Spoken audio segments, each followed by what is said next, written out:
Şahardaz ənövlü zənanları keçmişdə toy məclisi heç bir bəxşisiz bax belə qızıqlandırdılar. Toy gecəsi onların hər bir bəxşiyə dönüldü.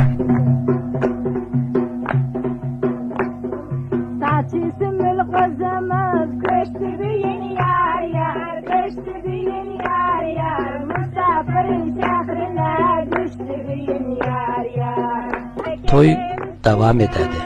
Gəlin qızlar, gəlinin daşına yığışıb, onu bəzəmaqla, söhbət elən, yaşlı gətaları öyüd nəsihət elən məşğuldu. Gəlinin əllərinə, ayaqlarına xına yaxadılar, qaşa sürmə, gözə vəsmə çəkədilər, yer deydilər, oynaydılar.